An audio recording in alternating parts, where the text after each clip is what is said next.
Bienvenue, mesdames, messieurs, sur Tout d'Horizon, votre émission. Tout d'Horizon qui reçoit pour vous aujourd'hui une personnalité de la classe politique, des médias du Bénin. Je ne sais pas si c'est l'occasion encore de le présenter. C'est Dissel Amoussou, qui va se présenter lui-même sous peu. Avec mon invité, nous allons évoquer Actualité oblige, l'affaire dite Rounéon, puis la sortie du cas de concertation de l'opposition. On va décliner sur son entrée lui-même en politique, parce qu'il est journaliste comme tout le monde, mais aujourd'hui c'est un homme politique. Puis après, nous allons évoluer sur la récente affaire qui continue de couler beaucoup de salive et d'encre, l'affaire du coup d'État manqué. Nous allons essayer de titiller notre invité pour savoir ses relations avec le principal accusé dans cette affaire, Louis Bokor, ses relations hier et ses relations aujourd'hui. Et nous allons finir, évidemment, par le choix qu'il a fait du parti Bloc républicain pour être homme politique. Et puis, nous allons demander à notre invité de dire son message à l'endroit de la jeunesse qu'il observe et qu'il le prend pour exemple. Mesdames, Messieurs, bienvenue sur votre émission. Grand frère Dissel Amoussou, je ne pourrais pas dire monsieur, je dirais doyen. Doyen, merci d'accepter cette invitation à laquelle nous avons couru. Ça n'a pas été facile. Mais grâce à Dieu, vous avez accepté d'être des nôtres. C'est une chance pour nous. Et c'est pourquoi cette émission fera date dans l'histoire. Merci de nous rejoindre. Merci, chers amis, merci, chers techniciens, merci au peuple béninois. Vous me donnez l'occasion de dire mes amitiés à vos téléspectateurs et à vos nombreux lecteurs. Oui, cette émission, vous l'avez voulu, vous l'avez souhaité. C'est vrai, j'ai hésité longtemps. Maintenant, il est l'heure de se parler, de se dire les vérités attendues par beaucoup de nos compatriotes, notamment sur diverses questions de l'actualité nationale. Oui, diverses questions de l'actualité nationale. Et, cher invité, hier, Louis-Philippe Rounéon, ancien DGPN, ancien directeur adjoint de cabinet sous la rupture du ministre de l'Intérieur, a été arrêté. Vous, d'abord, le journaliste, vous, homme de réseau, vous, personnalité politique, qu'est-ce que cela vous inspire qu'on arrête un cadre de ce niveau aujourd'hui? Non, écoutez, nous sommes dans une république, dans un état de droit, et il faut certaines interpellations aux fins de clarification. Vous savez que Louis-Philippe Sessi Rounéon est un policier bien aguerri, bien formé, que j'ai vu entrer à la police lorsque j'étais collaborateur de l'ancien ministre de l'Intérieur, Daniel Tawema. Il faisait partie de l'équipe d'escorte de l'ancien ministre Daniel Tawema. Et donc, au 7e étage, nous sommes croisés, on a fait connaissance et on s'est connus. Et puis après, avec la mise en place de la formation des techniques, pas police technique, mais des corps spécialisés de la police, voilà, avec la mise en place donc des corps spécialisés de la police, à savoir les CRS et les RAID, les BAC et puis la BPLP, eh bien, Louis-Philippe Rounéon s'était donc distingué comme brave policier, bien formé, et a très tôt gravi les échelons de la formation, et donc a fini par prendre, je crois, la tête de ce corps-là, le corps des RAID, qui est une unité spécialisée très performante de la police, une réplique à l'époque des GIGN installés par le général Feu Kouyami, à qui nous rendons hommage ici sur ce plateau. Et donc, Philippe Rounéon, au-delà d'être un bon policier, est également un intellectuel pointu qui a fait une formation, n'est-ce pas, de droit et qui est un peu aujourd'hui cité comme sur la liste des érudits en matière d'analyse et de spéculation intellectuelle en ce qui concerne le droit de l'homme. Oui. Voyez-vous. Mais ce qui nous concerne le plus, c'est récent sortie. Je vais y comme arriver. activiste. Je vais y arriver pour dire que lorsque vous avez eu la chance, que votre formation vous a autorisé à monter et gravir les échelons, vous trouvez, n'est-ce pas, au finish, à la tête de la police nationale, en tant que directeur général de la police nationale, pendant plusieurs années.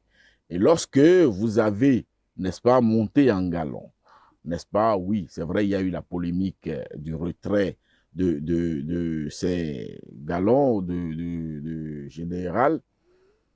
Lorsque vous avez cette chance-là, la morale, l'éthique même de la vie vous impose une certaine sagesse, une certaine prudence, non pas de vous enfermer dans une sorte de loi de omerta.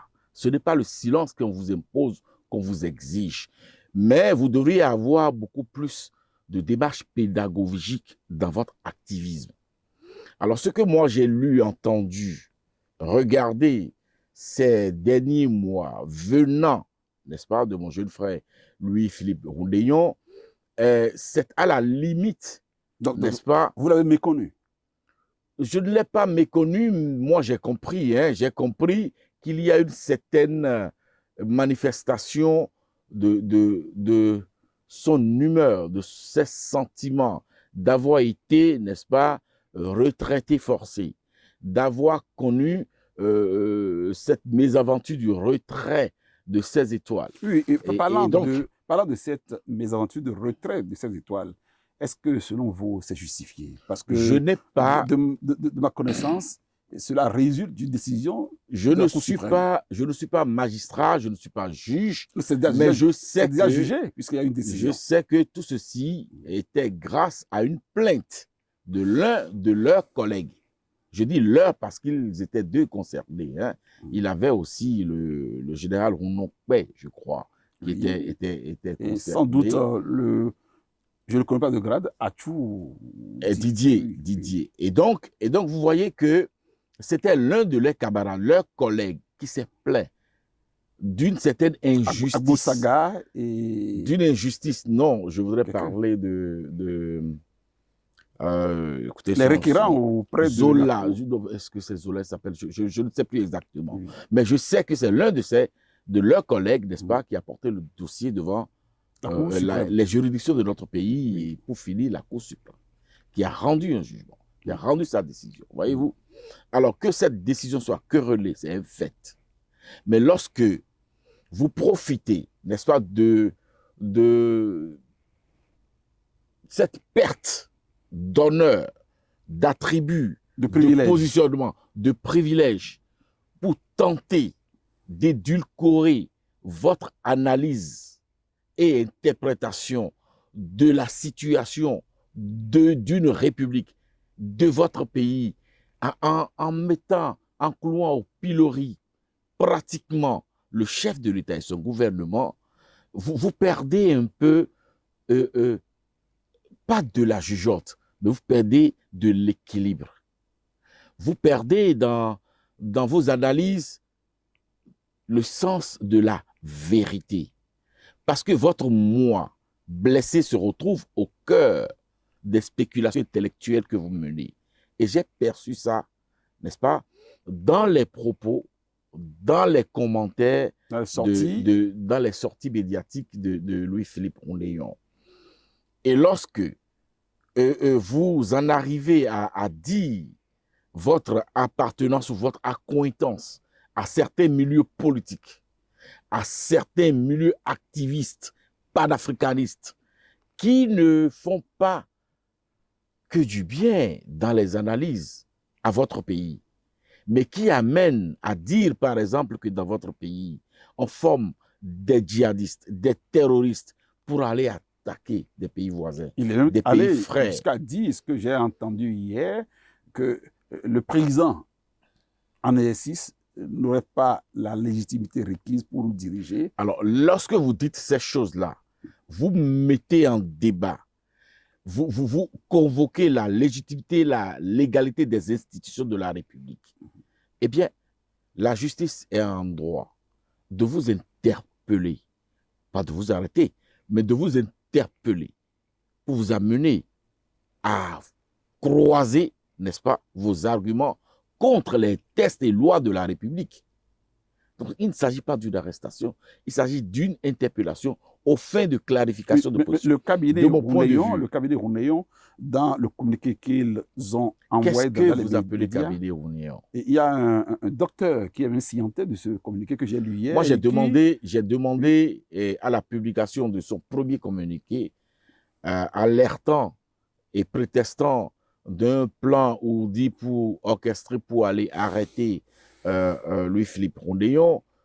J'ai opiné, j'ai demandé à l'État de mon pays, à la justice de mon pays, n'est-ce pas, de demander au service, n'est-ce pas, de police de le mettre à disposition pour qu'il puisse dire, dans quelles conditions il est informé au courant de ce qu'il y aurait une orchestration pour l'arrestation de Louis-Philippe Rounéon. Voyez-vous, on en était là lorsque le lendemain, n'est-ce pas, celui qui est interpellé aujourd'hui, Louis-Philippe Rounéon, lui-même, à travers un audio qui est devenu viral sur la toile, n'est-ce pas, défie le pouvoir du chef de l'État, institution de la République, défie la police, qui est une institution de la République, défie pratiquement le socle institutionnel de notre démocratie, c'est-à-dire le bon fonctionnement de nos institutions, en appelant à une mobilisation autour de lui pour une certaine libération, n'est-ce pas, de ce peuple, de ce pays. Exact, je dis c'est des propos, je ne le connais pas membre d'un parti politique. Je ne le connais pas député, c'est-à-dire revêtu d'attributs de député qui pourrait se permettre de dire certaines choses au sein de l'hémicycle, n'est-ce pas?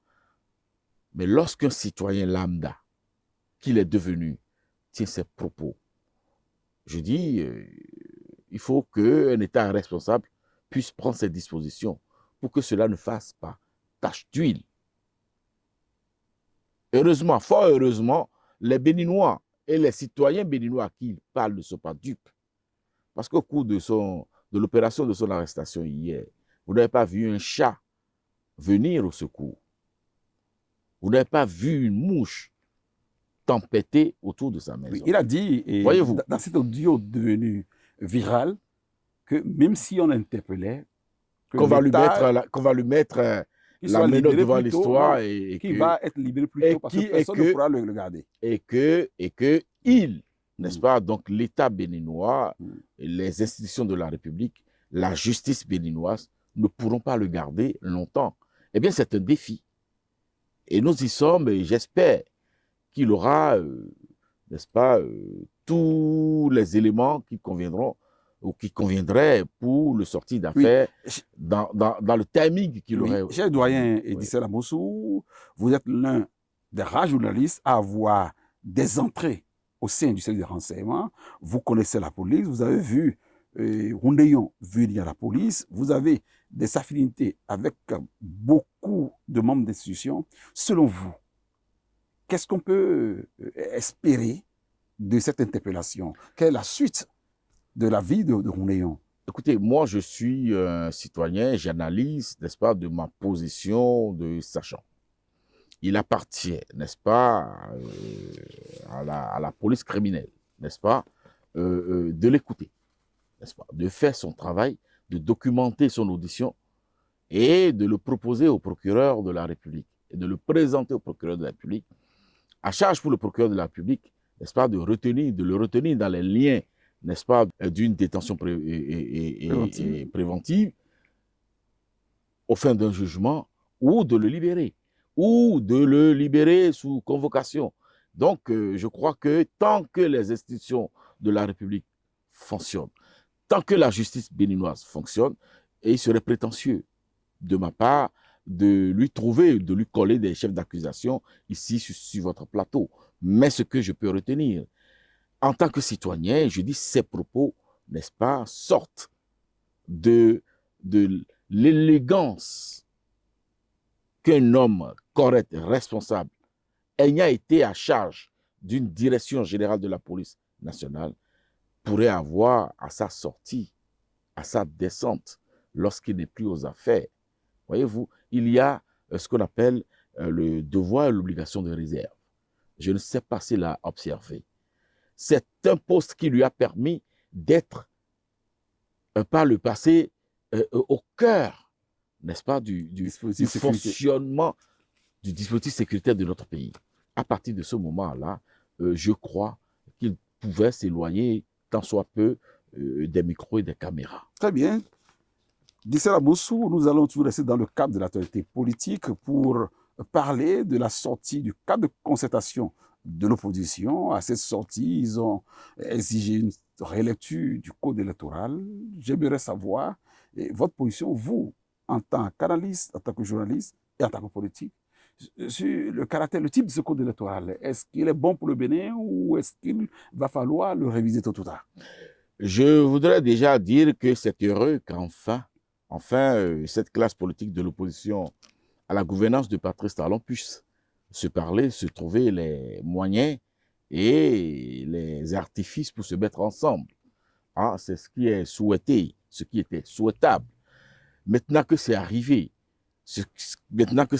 moi, je vais leur demander simplement de faire d'autres pas, de nous proposer un mémorandum, n'est-ce pas, de fonctionnement et de vision par rapport à ce qu'ils nous proposent comme gouvernance en alternative à celle que nous avons aujourd'hui, celle de Patrice Talon. Le tout ne suffit pas de venir faire de l'incantation. Il faut proposer, n'est-ce pas, des solutions alternatives aux Béninois. Et c'est de cela qu'il est question. Et c'est moi, ça fait partie de mes attentes vis-à-vis de ce cadre de concertation-là. Oui, oui. Aujourd'hui, nous sommes sous l'ère du système partisan où pour avoir un parti politique, il faut des conditions déjà énumérées, connues de tout le monde. Est-ce que dans ce regroupement, tous les leaders provenaient d'un parti politique accepté selon le test? Écoutez, je sais que c'est sous la houlette des LD, le parti, les démocrates, que tout ceci se construit. Je ne vais pas donner un coup à l'échafaudage qui est en cours, mais je vais simplement souhaiter qu'ils fassent les pas nécessaires, qu'ils respectent les tests et lois de la République pour que demain nous puissions avoir une opposition forte, une opposition constructive, une opposition à même de proposer des alternatives aux Béninois. Voyez-vous, si je n'ai pas ça, et que j'ai le parti LD autour duquel gravitent des mouvements et associations, je dis, il resterait d'autres sauts à faire. Et certainement que d'ici à là, ces mouvements-là vont fédérer ou fusionner au parti LD pour faire un grand ensemble. Ce qui répond au souhait, n'est-ce pas, du président Patrice Talon lorsqu'il souhaite, lorsqu'il demande que le Bénin connaisse enfin de grands regroupements, de grandes formations politiques à l'image de ce que nous avons au Nigeria, au Ghana, en Afrique du Sud et ailleurs. Oui, et revenons au code électoral. Alors, le code électoral, écoutez, j'ai opiné publiquement par rapport à ce code-là. J'ai dit que c'est l'un des meilleurs codes que nous devrions inspirer pour asseoir les bases, les racines d'une réforme du système partisan respectable, sérieuse. Il ne vous échappe pas que j'ai combattu publiquement et ouvertement la révision de la Constitution. Oui. J'ai livré ma poitrine. J'ai combattu, bien qu'étant militant du Bloc républicain, j'ai combattu la révision de la Constitution. Mais lorsqu'il s'est agi d'aller voter pour le code électoral, j'ai vu les députés qui avaient voté contre la révision, voter pour ce code électoral. Pour moi, le paradigme a changé. Ils ont bougé le curseur. À partir de ce moment-là, qui suis-je? Qui suis-je pour ne pas soutenir ce que les élus du peuple, ceux à qui le peuple béninois a conféré une partie de sa légitimité par voie de vote, par voie des urnes, qui suis-je pour dire que je ne suis pas d'accord? Et c'est pour cela que j'ai dit, j'ai analysé, et j'ai dit sur d'autres plateaux, notamment avec une de vos consoeurs, que c'est l'un des meilleurs codes que nous pouvons avoir. Pourquoi? Et les arguments pour y parvenir sont très clairs. Le président Patrice Talon a exprimé, et beaucoup de Béninois avec lui, notamment les acteurs politiques, ils ont observé ensemble que depuis 1990, à l'avènement de la Conférence nationale des forces vives de la nation, aucun personnel politique, militant, n'a été porté à la magistrature suprême de notre pays. Le militant d'aucun parti au Bénin n'a pu accéder à la marina. C'est un fait. Que l'on soit de l'opposition, de la mouvance, nous l'avons tous observé. Voyez-vous, nous étions là quand le président Boni Yahi est allé nous amener Zinsou. Nous étions là lorsque le président Patrice Talon est entré à brusquer dans le dispositif politique pour prendre le pouvoir. Comme un étranger, au nez à la barbe de la foultitude de partis politiques qu'il y avait. PRD, BR, PSD, Union fait la nation, ABT, ABT, je crois. De tout le monde. Mais le monsieur dit, j'ai fait ça. Moi, j'ai réussi cette prouesse. Mais ce n'est pas bon pour le personnel politique. Ce n'est pas bon pour notre pays parce que celui qui prend le pouvoir de cette façon-là va végéter dans le copinage, va végéter dans l'esprit clanique, va végéter dans ce système qui va freiner le développement parce qu'il ne pensera qu'à son renouvellement de mandat. Qu'il serait mieux de confier la gestion de notre pays, de la chose publique à un parti politique, fort de son idéologie, fort de son organisation, fort de ses militants et de leur profil, fort de sa vision à tous les plans, à tous les niveaux, économiques, sportifs, culturels. Mais celui qui a dit ça, je ne vois pas sa faute. Pour y parvenir, il a dit, allons vers la réforme du système partisan. Fédérons nos énergies en fonction, n'est-ce pas, de la vision des uns et des autres, des acteurs politiques majeurs. Alors, vous pensez qu'avec ce code-là, qu'on aura finalement en 2026 un élu provenant du personnel politique béninois? C'est le souhait. C'est le souhait. Le président Patrice Talon y travaille. Les partis qui le soutiennent, notamment l'Union progressiste, le Renouveau et le Bloc républicain, mon parti, nous y travaillons pour que, enfin, nous puissions dire, ce président, il est militant de tel parti. Ce parti a pour vision de développement bien énumérée, n'est-ce pas?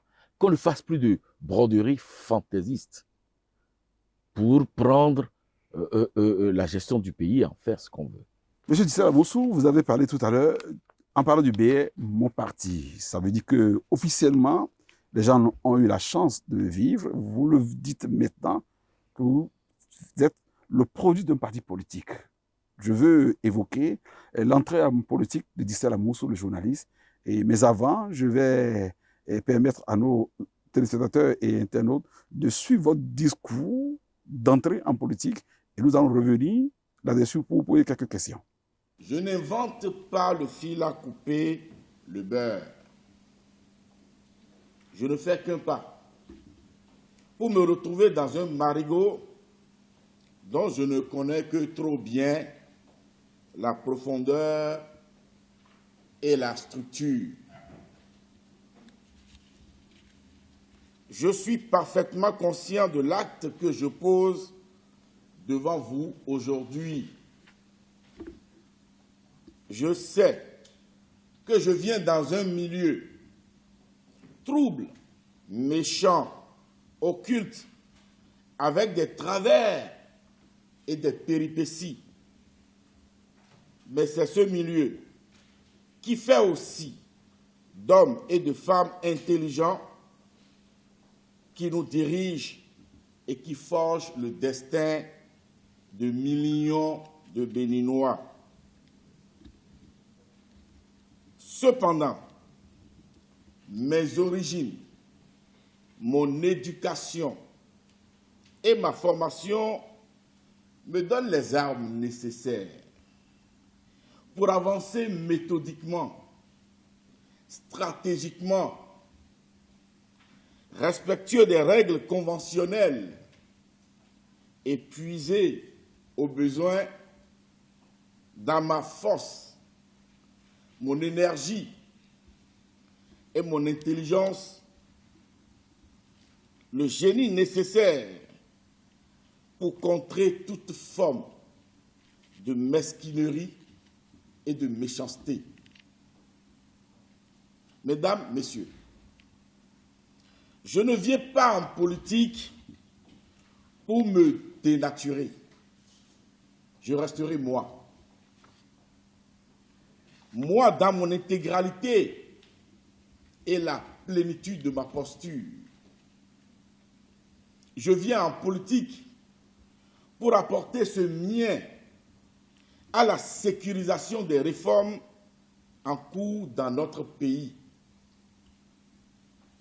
Conscient qu'une seule hirondelle ne fait pas le printemps, j'ai besoin de l'engagement et de la détermination des autres compatriotes qui pensent comme moi au sujet de la sécurisation des réformes structurelles et fonctionnelles en cours sous le leadership du président Patrice Talon, mon mentor, mon modèle, sur qui je fais focus pour sa détermination à sortir le Bénin des dédales de la pauvreté et de la misère. Pour atteindre cet objectif, il est de besoin de prendre des décisions courageuses et d'engager des réformes révolutionnaires. Patrice Talon s'y met sans ménagement, non sans émotion. A dit vrai, ce passage est obligé pour notre pays. Il faut le reconnaître. Et beaucoup d'autres, dans les pays africains et sur d'autres continents, nous regardent. Ils nous observent. Nous n'avons donc pas le droit d'échouer. C'est pour la pérennisation des induits de ces réformes sur notre quotidien et notre avenir que j'invite tous les acteurs majeurs de la politique dans notre pays à la sécurisation de toutes ces réformes. Ces réformes, je le reconnais, sont perfectibles et chaque courant de pensée politique pourra les adapter, les moments venus, au prisme contextuel et avec ses lunettes idéologiques, sans jamais pour autant réussir à dézinguer ces réformes qui nous sont si chères. Mesdames, Messieurs, nous avons pour obligation de mon analyse de transformer ces réformes en socle pour le développement de notre pays. Arrêtons donc de les considérer comme des réformes de Patrice Talon ou de son gouvernement.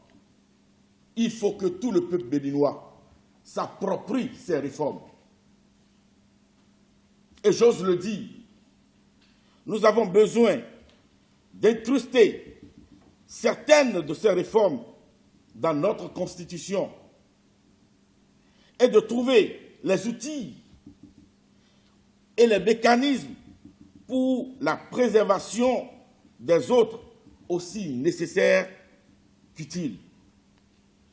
Afin de donner un sens à cette lutte, je me trouve dans l'impérieuse nécessité stratégique de faire mon entrée en politique.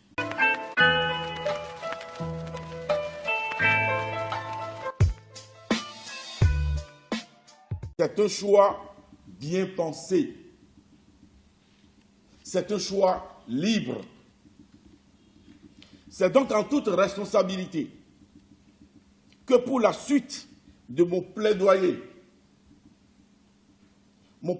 pour la sécurisation des réformes structurelles et fonctionnelles en cours chez nous, j'ai décidé d'intégrer le bloc républicain.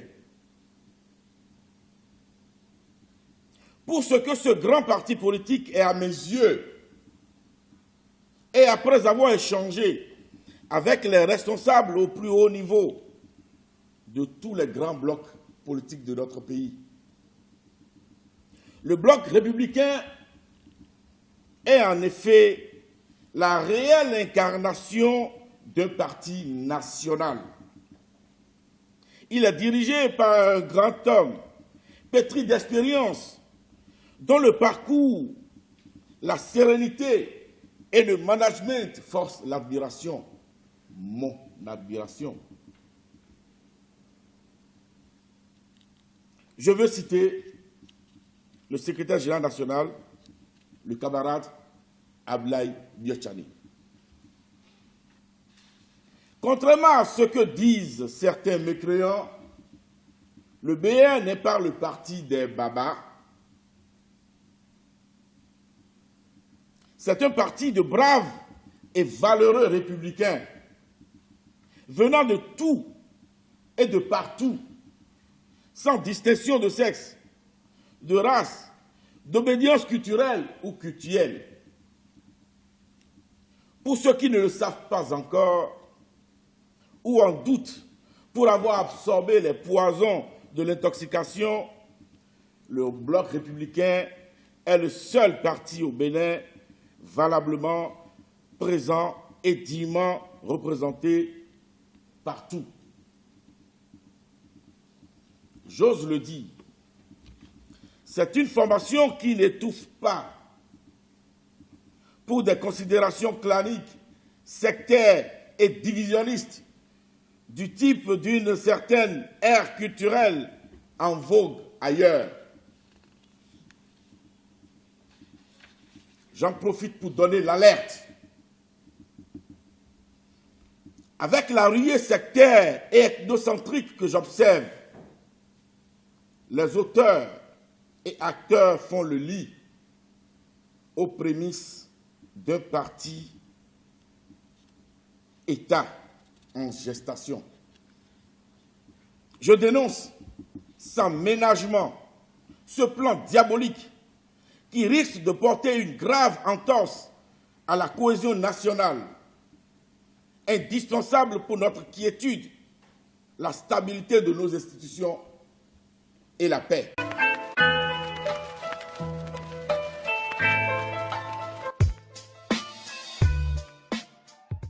Je vis au bloc républicain pour rester mon moi. Mon moi que j'imposerai et qui sera respecté. Je vis au bloc républicain et que les instances de ce parti le retiennent.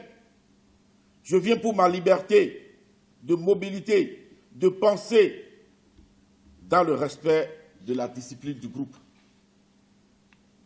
Ceci dit, je voudrais que l'on sache que la lutte pour la sécurisation des réformes structurelles et fonctionnelles dans notre pays ne sera pas une partie de plaisir. En réalité, les redoutables opposants de Patrice Talon sont encore et surtout dans sa mouvance. C'est envers et contre ces opposants dissimulés, camouflés et fardés que nous devons mener le plus farouche combat. Et je suis déjà prêt. Et j'invite tous ceux qui, comme moi, pensent à la sécurisation des réformes structurelles et fonctionnelles dans notre pays, à nous rejoindre. Vive le bloc républicain. Vive les réformes structurelles et fonctionnelles en République du Bénin. Vive le PAG. Monsieur Zéla Moussou, votre entrée en politique, vous l'avez dit, est mû par votre désir de sécurisation des réformes et des acquis du pouvoir du président Talon. Pourquoi cela? Il ne vous a pas échappé que c'est la quintessence, le leitmotiv qui m'a amené à la politique. Et je vous en remercie.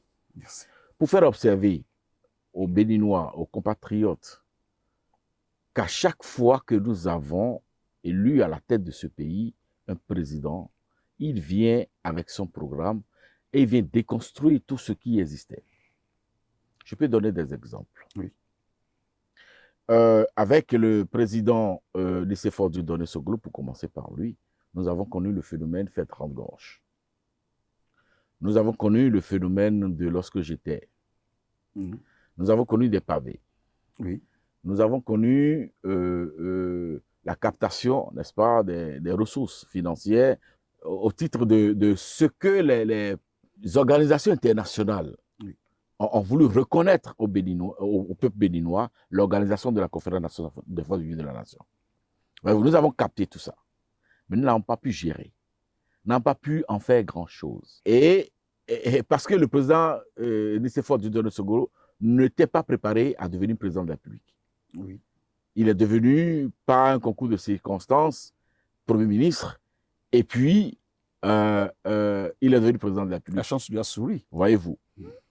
Et donc, il a reçu des coups politiques, des ténors qui existaient, des mastodontes politiques qui étaient sur place. Il a tellement reçu de coups qu'il a été obligé de créer un parti politique. Vous avez souvenance La relation du Bénin.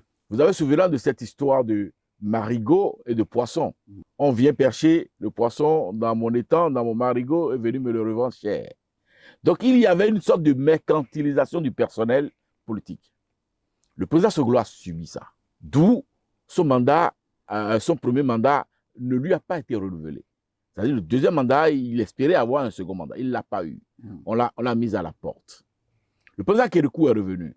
Eh bien, Père Assona, Balbert, et les autres se sont bien installés autour du général Kérékou II. Kérékou II. Et chacun s'est fait son beurre. Vous connaissez l'histoire des vécus d'occasion. Oui. Voyez-vous, c'était des milliards, n'est-ce pas, qui se partageaient, se distribuaient tous les vendredis. Voyez-vous, nous avons connu ça dans ce pays. Simplement parce que le président Kérékou, lui, il était en haut, il est revenu en bas. Son souhait, c'était de repartir en haut, il est reparti en haut. Le caméléon est resté au perché. Il ne s'est pas intéressé à ce qui s'est passé en bas. Son mandat lui a été renouvelé. Voyez-vous. Et donc, son mandat lui a été renouvelé. Il a fait les 10 ans. Le Béninois aime ça. Le personnel politique béninois aime ça. Il aime profiter de la faiblesse de l'institution président de la République. Et lorsque nous avons fini avec le général Kérékou, nous avons connu Boni Yahi.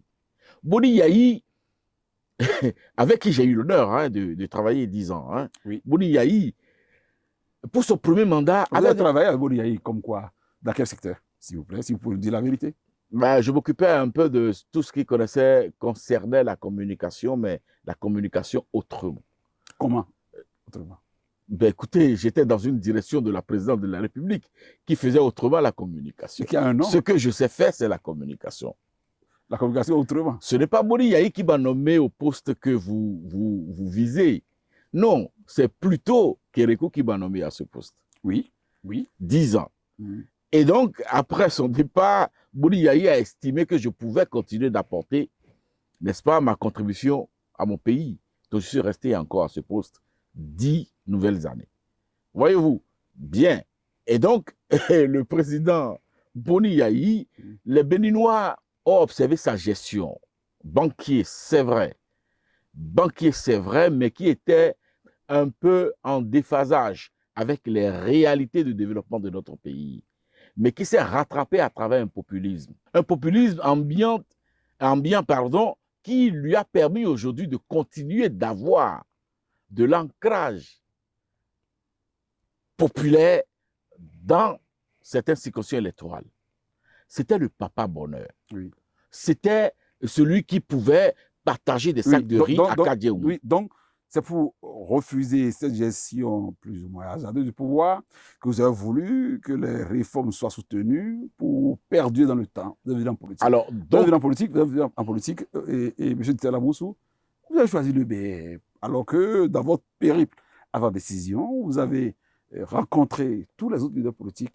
Pourquoi le BR de Blaise Diagne? avant de répondre à votre question, Oui. je vous dirais qu'avec le président Patrice Talon, les Béninois oublient très vite. Le candidat Patrice Talon avait déjà annoncé les réformes. Oui. Il a dit, si vous me lisez, je vais réviser la Constitution. Si vous me lisez, je vais opérer des réformes dans plusieurs secteurs. Il les a énumérées. Et quand il est arrivé, effectivement, il a pris le pouvoir. Les Béninois ont composté son billet pour la marina. Il a commencé les réformes. C'est maintenant que nous trouvons que le médicament est amer. C'était de la Livaquine. Nous oublions que lorsque nous sommes malades, nous souffrons d'une pathologie et que nous allons vers le médecin, il fait son bilan, il fait son ordonnancement. Nous allons acheter les produits. Ces produits-là, parmi ces produits, il peut en avoir avec des effets secondaires qui pourraient nous secouer. Bousculé. Il pourrait en avoir d'amers. Il pourrait en avoir aussi de très Il n'y a amers. pas que. Est-ce que c'est pour cette raison que nous allons jeter les médicaments? Il n'y avait pas que la chloroquine, la livaquine, flavoquine à l'époque pour guérir du palu. Il y a quand même d'autres comprimés qui ne sont pas amers. Pourquoi le médecin nous a proposé le le président choix? Talon ne nous a pas proposé... Nous avons un médecin qui nous a proposé le choix, les options. Il nous a demandé si nous voulons des médicaments en vrac ou si nous voulons des médicaments de spécialité. Nous avons dit nous voulons le développement. Il ne saurait avoir de développement sans les médicaments, n'est-ce pas, de spécialité. Chers confrères, vous voulez donner un coup de neuf à votre résidence. Au départ, les enfants sont contents à la nouvelle parce que la maison va redevenir plus belle. Mais lorsque les travaux vont commencer, ça va gêner. Il y aura des gravats, il y aura de la poussière, il y aura l'odeur des peintures, le bruit. Il y aura le bruit. Mais vous allez les regarder, ils vont commencer par réchir. Naturellement. Est-ce que c'est pour cette raison que vous allez chasser l'architecte et les ouvriers qui travaillent sur le chantier? Vous n'allez pas le faire. Vous allez les calmer.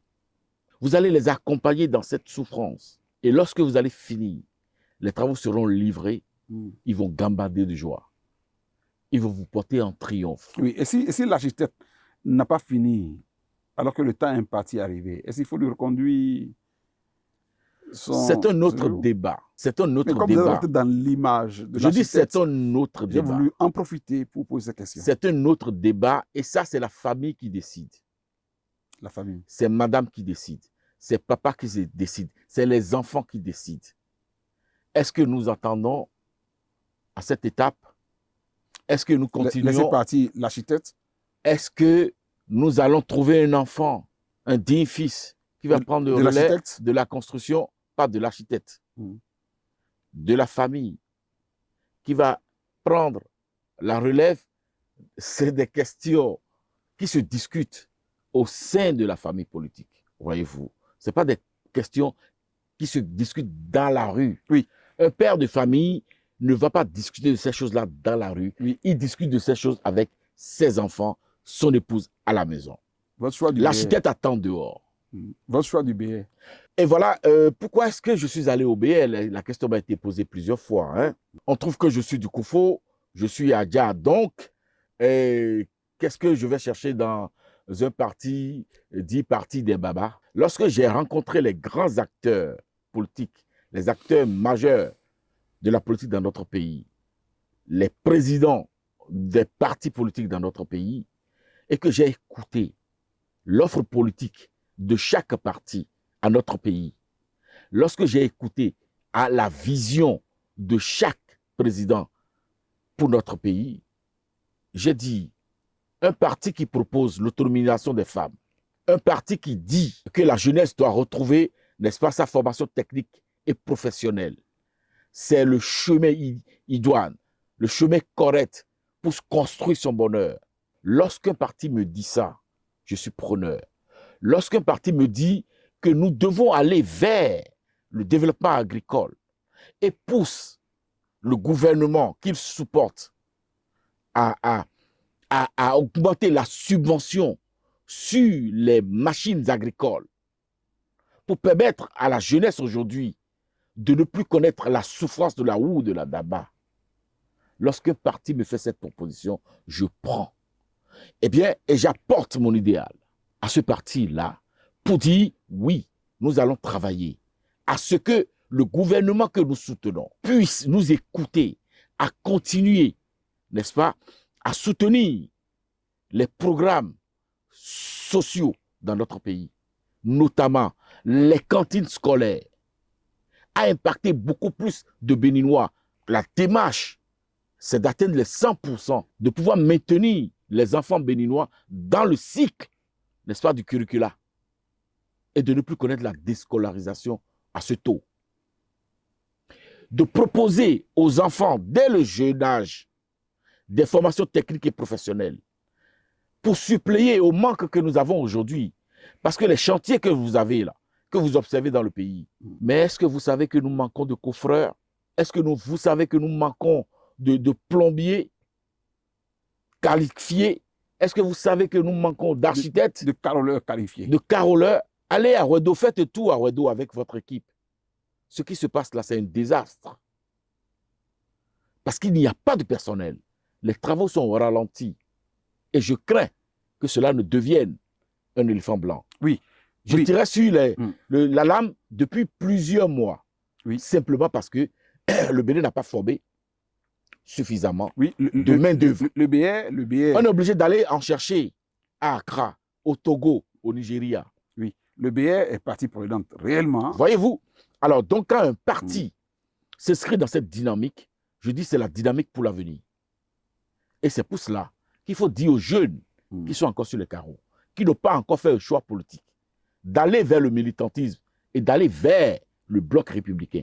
Parce que c'est le canal idéal pour la formation au militantisme et à la gestion de la chose publique. Vous avez, dans votre habillement, on sent la couleur verte du BR. Je ne sais pas si vous l'avez cousu pour venir sur le plateau. Ou... Non, cet habit, c'est vrai que je n'aime pas trop parler de mon habillement en public. Mais je l'ai porté pour la première fois le jour du congrès extraordinaire du Bloc républicain.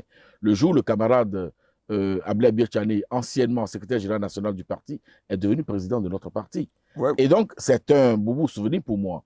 Je suis Bloc républicain dans le sang. Voilà, c'est pourquoi je le resterai. C'est pourquoi je vous ai pris la parole. Je le resterai même si, je dis, et vous l'avez écouté dans mon discours d'entrée en politique, je ne suis pas venu en politique pour me dénaturer. Je suis en politique en apportant, je viens en politique en apportant mon moi. Je resterai, disent-elles. Je ferai les débats au sein de mon parti, les débats de progression, les débats de lecture, les débats de positionnement, les débats de vision, je les ferai. Oui. Voyez-vous, mais je resterai militant. Monsieur Sela Moussou, lorsque votre parti, le BR, a porté la révision contre laquelle vous avez beaucoup opiné. La révision de la Constitution que j'ai combattue, le parti l'a portée, mais je l'ai combattue. Et vous avez observé, je ne suis pas allé... Ce faisant, et certains ont au fait de dire que vous... J'ai marché sur la discipline du groupe. Non, pas seulement ça, que vous n'avez plus de bonne relation avec le président du parti, M. Ablaye Biachane, ministre d'État de notre pays. J'aimerais vous poser la question. Est-ce que vous étiez en conflit avec sa personne autrefois et aujourd'hui? Quelles sont vos relations? Est-ce qu'on peut toujours dire que Ablaye Biachane, du moins Sela Moussou, est le petit frère d'Ablaye Biachane, comme ça se voyait, ça se lisait? Moi, je n'ai jamais eu de problème avec la personne d'un responsable politique.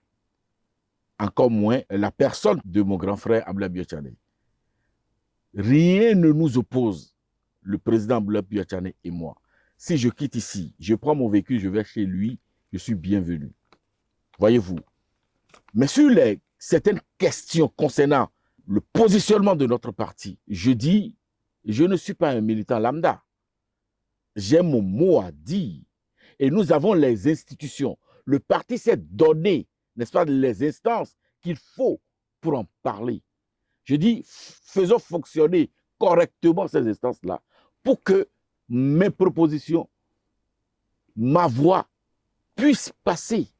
En tout cas, pour qu'on m'écoute tout au moins. Voyez-vous, j'aurais aimé par exemple que pour ce positionnement-là, pour ce vote-là, que le travail se fasse à l'interne et que les voix dissonantes, s'il en existe, puissent être écoutées. Et convaincu, choisi. Pour qu'ensemble nous puissions. Nous sommes en démocratie. Si au sein de mon parti, je sens que je suis minoritaire, je me range et je porte, n'est-ce pas, la vision de la majorité. Mais si on ne m'écoute pas, si on ne me donne pas l'occasion de m'exprimer, eh bien, je le ferai savoir parce que je sais me faire écouter. Et par amour pour le parti. Et par amour pour mon parti, la belle preuve. Oui. Mais regardez, observez. À date, personne ne peut toucher à mon parti sans me voir en face. Cela est clair. Oui. Voyez-vous? Donc, je n'ai rien contre la personne du grand camarade Ablaye Birchali. C'est mon aîné, c'est mon grand frère. Nous avons... Est-ce que vous savez que nous avons d'autres relations? Hors même le parti politique. Nous ne sommes pas dans le secret de Dieu. Mais lui et moi, c'est mon aîné. Je vous l'ai dit, c'est mon aîné, c'est mon grand frère. Vous savez combien de fois je vais à Djougou manger du tchokourou? Personne ne touchera donc à votre ABT. Et chers invités, nous allons encore revenir sur le domaine de l'actualité pour évoquer le problème du coup d'État manqué. Est-ce que vous avez cru en ce coup d'État? Alors, si vous parlez de coup d'État, je suis gêné. Très bien. Je suis gêné à deux niveaux. C'est un groupe de mots qui est banni de notre pays depuis 1990. À la sortie de la Conférence nationale des forces vives de la nation. Donc, on ne peut même plus penser au Bénin dans un rêve. Du groupe de mots coup d'État. Au groupe de mots coup d'État. Qu'est-ce qui s'est passé alors? Au point où le législateur béninois, en rédigeant le code pénal, a oublié de mettre ce groupe de mots dedans. Fais adieu.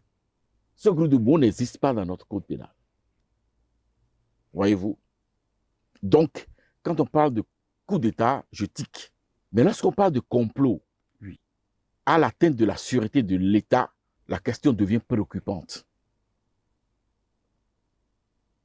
Je ne peux pas venir en politique sous le leitmotiv de la sécurisation des réformes structurelles et fonctionnelles dans notre pays et soutenir un complot contre la sûreté de l'État. C'est une question de logique. C'est une question de bon sens. C'est pour cela que je vais m'empresser de dénoncer avec la dernière rigueur. Et c'est la première fois que je le fais. Je le fais sur votre plateau. L'honneur pour nous, nous avons l'exclusivité.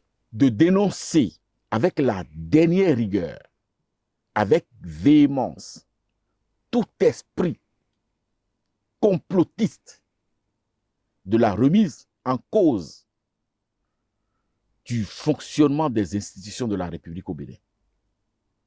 Je ne prêterai pas flanc à cela. Je n'apporterai pas ma caution. Et je combattrai, vent debout, toute association tendant à aller dans cette direction. Parce que j'ai dit, dans mon discours d'entrée en politique, et j'ai dit partout, c'est mon postulat, les réformes structurelles et fonctionnelles dans notre pays, qui sont perfectibles, aucune œuvre humaine n'étant parfaite.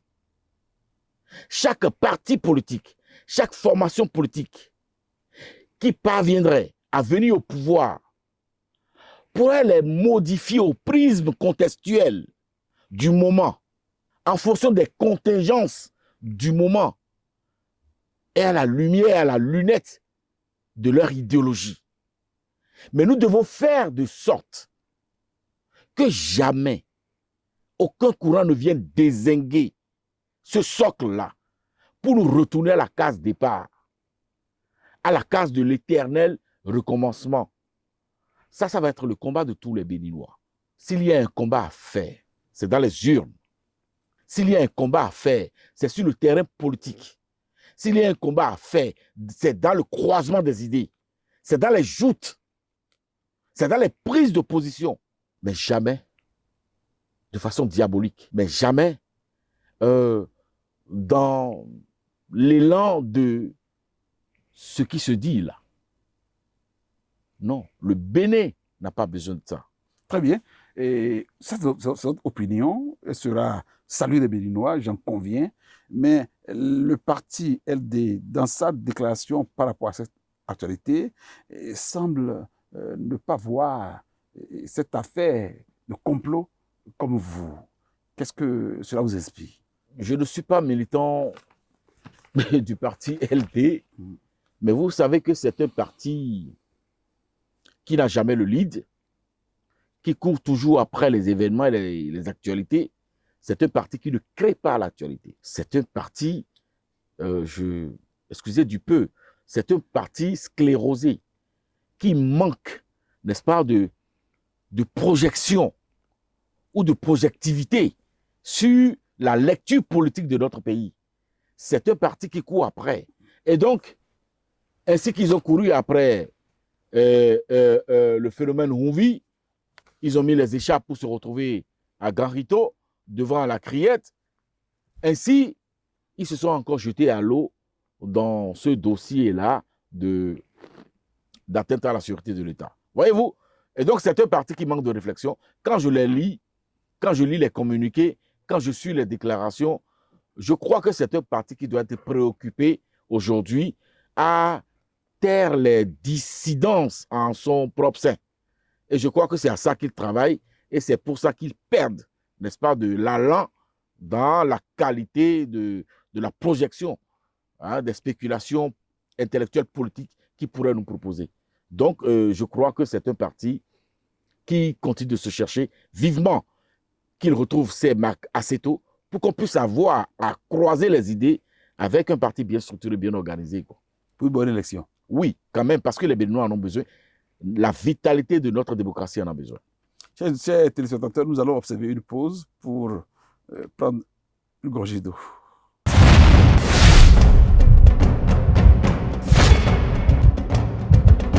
Annonceurs, chefs d'entreprise et autres.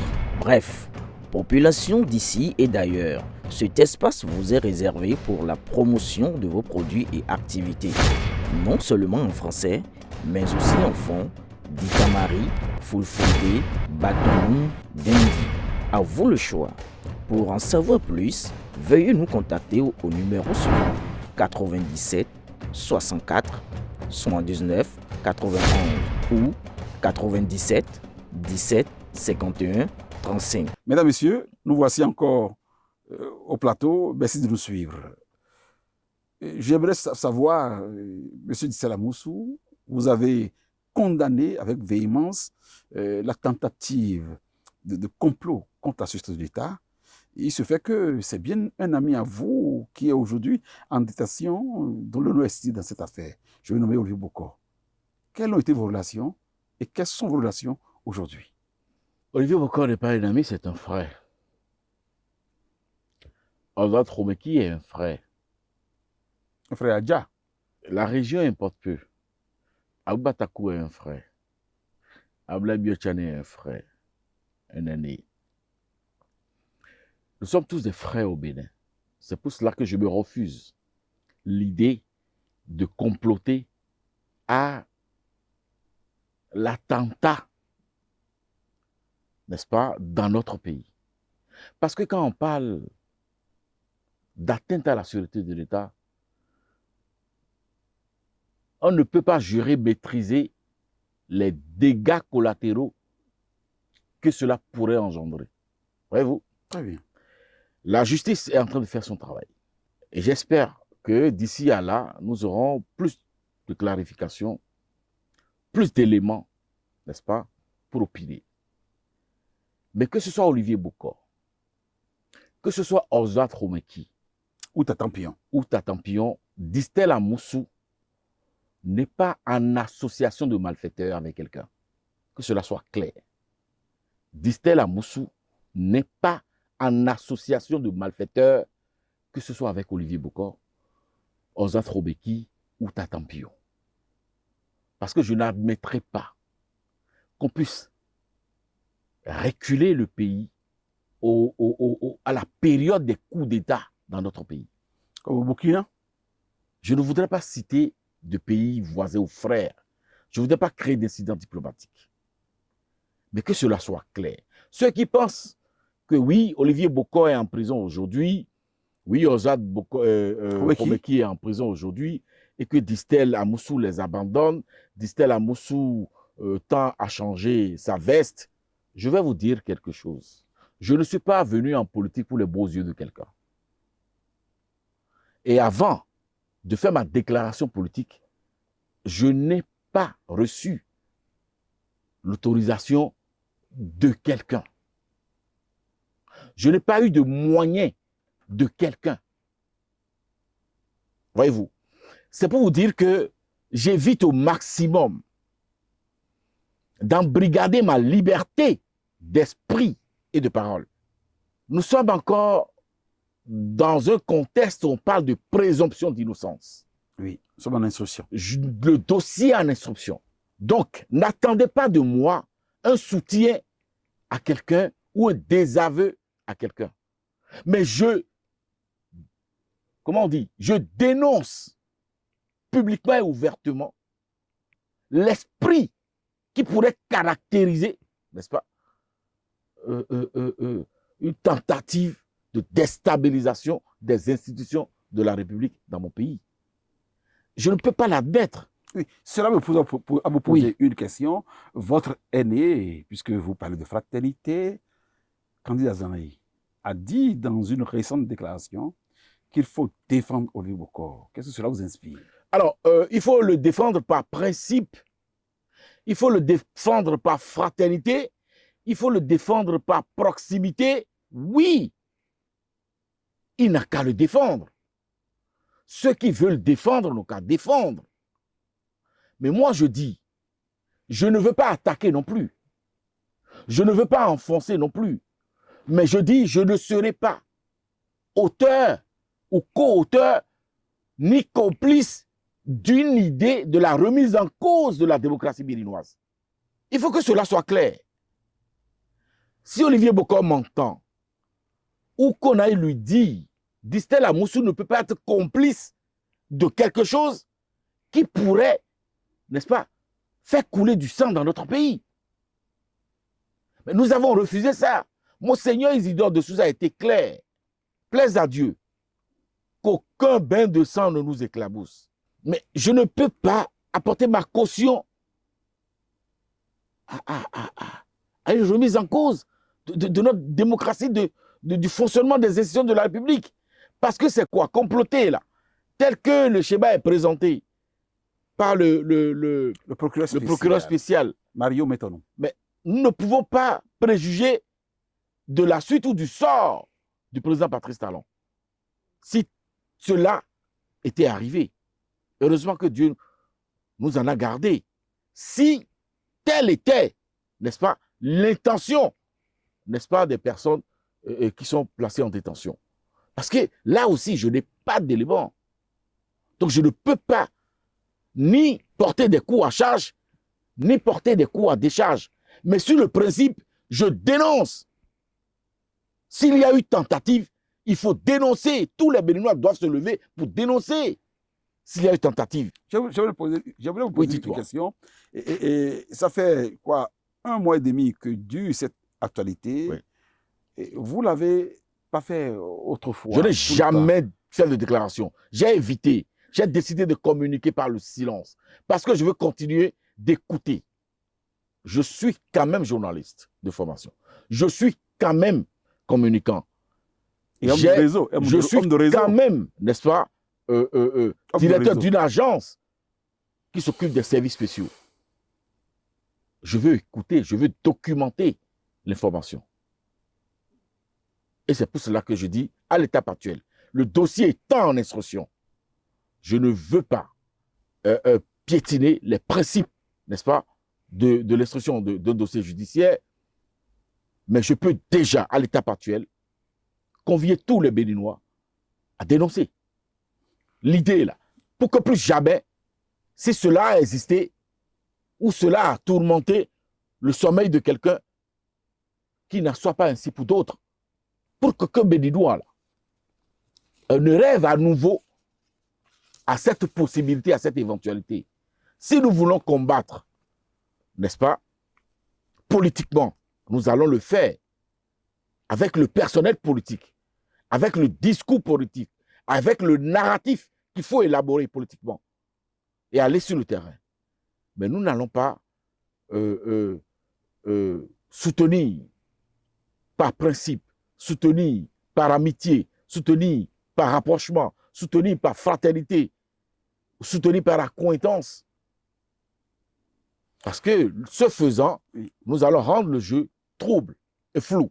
Merci. Et moi, je ne voudrais pas naviguer dans le flou. Merci, cher doyen Idrissa Moussou. Le temps qui nous est imparti tend vers la fin. J'aimerais vous poser une question. S'il faut noter le président Talon sur 10, déjà qu'il est en train de faire quoi? Bientôt 9 ans de pouvoir.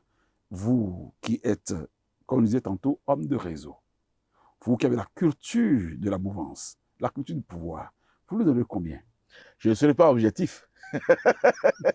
Mais vous avez des yeux, vous avez vu. C'est comme si vous me demandez de me noter. Puisque je viens, n'est-ce pas, d'un parti politique, je suis d'un parti politique qui soutient, qui est partie prenante à la conception, à la mise en place, à la réalisation, au suivi des réformes et des projets. Ben, je dirais 10 sur 10. Oh. Et je ne vais pas hésiter. J'ai devant moi, je dirais 10 sur 10. Non, c'est vrai que le président Patrice Talon fait de merveilleuses choses. Et nous avons aujourd'hui les induits des réformes. Il y a des induits immatériaux. Quand nous prenons, par exemple, la digitalisation des services publics dans notre pays, c'est merveilleux. Et c'est les étrangers qui en profitent, qui en parlent, qui en témoignent. Il faut saluer le gouvernement pour ça. Il faut saluer le génie du président Patrice Talon qui nous a amenés à ça. Et justement souhaiter la pérennisation de ces chantiers-là. Oui, vous êtes journaliste, comme moi. On n'est pas heureux dans je ne suis plus. Là, vous me tirez toujours vers votre camp. Oui, mais je ne suis plus journaliste pratiquant. Mais vous les essayez. Je suis désormais communicant. Je suis désormais homme politique. Communicant et vous travaillez en vous faisant aider des canaux que nous sommes journalistes. Évidemment. Nous ne sommes pas heureux. Est-ce que vous avez un conseil à donner au chef de l'État? Alors, le maçon vous dira qu'il n'est pas heureux. L'enseignant vous dira qu'il n'est pas heureux. Le pêcheur vous dira qu'il n'est pas heureux. Parce que les lacs ne sont pas dragués. Être heureux, c'est un état qui se construit. Et pour y parvenir, il faut suivre les réformes mises en place par le président Patrice Talon. C'est-à-dire que la jeunesse doit s'occuper désormais de sa formation technique et professionnelle. Savoir réfléchir avec son cerveau, travailler avec ses pieds et mains. J'ai éprouvé un grand plaisir en venant dans votre studio. J'ai vu à l'entrée un garage mécanique. C'est déjà ça, voyez-vous. Alors, lorsqu'on a fait ça, continuer d'assainir le cadre de l'administration. Aujourd'hui, dans notre pays, pour créer une entreprise, une société ou un établissement, vous avez juste une trentaine de minutes pour le faire. Cela se fait en ligne. C'est inédit. Dans la sous-région, cela n'existe pas. Voyez-vous? Alors, continuez à travailler pour que les centres de santé puissent répondre aux soins de qualité. Oui. Et c'est pour cela que nous avons. C'est pour cela que le président Patrice Talon a maintenu, un leader, n'est-ce pas? Un leader et un militant du BR. Donc, si vous laissez le temps, 3 ans ne vous a pas suffi pour vendre les hauts faits du régime Talon. Et chers invités, j'ai une question. Quand je venais ici, que j'ai annoncé à certaines chapelles que je recevais, ce qui est inédit, mon grand frère Idrissa Moussou, les sachants m'ont dit, il faut le surprendre par une question. Oui, dites-moi. Vous savez, la question d'Aïvor, vous étiez, selon certains, au cœur, vous avez été au cœur de cette affaire. Et on m'a même dit que vous êtes le seul Béninois qui puisse opiner aujourd'hui sur l'affaire d'Aïvor. D'Aïvor, est-ce que c'est Boulia qui l'a tué? Non, écoutez, je ne vous ferai pas la langue de bois. Hein. C'est un fait divers qui a été brodé par des fils politiques. Mais malheureusement, ces fils sont en train de céder. Vous avez vu récemment, Joe Kossi Alofa, le mis en cause, a dû adresser, n'est-ce pas, un courrier au président de la République. Boni Yahi n'a jamais tué dans Yvon. Comment? Boni Yahi n'a jamais tué Urbain Dangivo. Je le dis une troisième fois, Boni Yahi n'a jamais tué Urbain Dangivo. Qui l'a tué? Alors, je ne saurais vous dire, mais je vous dirai que c'est un fait divers. C'est un fait divers et Kodjo Kossi Alofa est un acteur clé de la mort de Urbain Dangivo. Je mets la justice de mon pays à la tâche. Je lui demande de débroder le dossier politiquement et de s'occuper des éléments de base de ce dossier-là. C'est un dossier qui est toujours en instruction, donc pendant devant la justice. Je ne peux pas vous dire plus. Mais je vous dis, je le répète, c'est un fait divers brodé politiquement, brodé par des fils politiques qui sont en train de céder. Je le reprends. Oui. C'est la mort, l'assassinat de Urbain Dangivo, c'est un banal fait divers qui a été brodé par des fils politiques qui sont en train de céder aujourd'hui. Oui, celui qui m'a dit de vous poser la question, chers invités, il m'a aussi dit qu'à l'époque, s'il vous retient comme la seule personne qui puisse opiner de façon objective sur cette affaire, c'est que vous étiez au renseignement sous Yahi et que vous avez été l'élément qui a conduit même le prévenu pour certaines enquêtes. Est-ce que c'est vrai?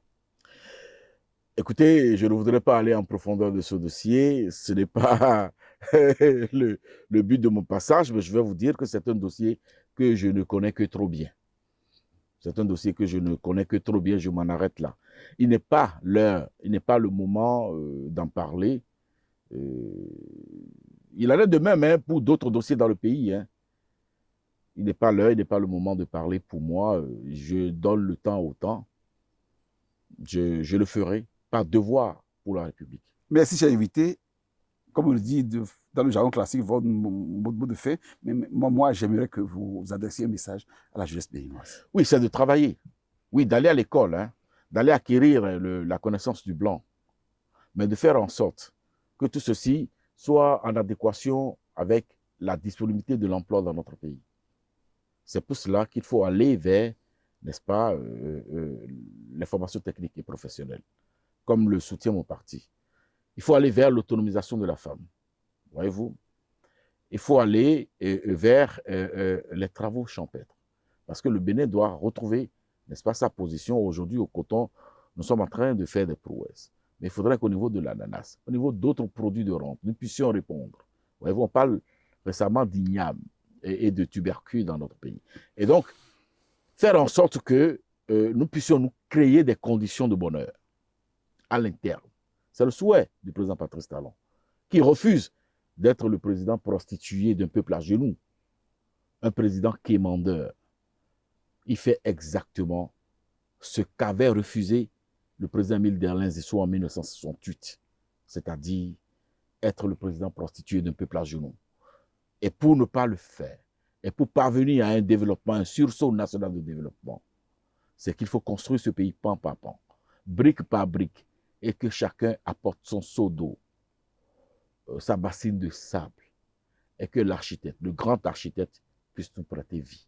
Je vous remercie. Chers amis téléspectateurs, vous l'avez suivi avec moi, BLTV, à travers l'émission Tout d'Horizon, a eu le privilège d'avoir la position de Dissel Amoussou, que vous connaissez, journaliste, homme politique, homme suffisamment réseauté pour ne pas être très proche des renseignements. C'est à notre honneur qu'il ait donné sa position, d'être foncièrement contre et qui contre avec véhémence la tentative qui a été déjouée récemment.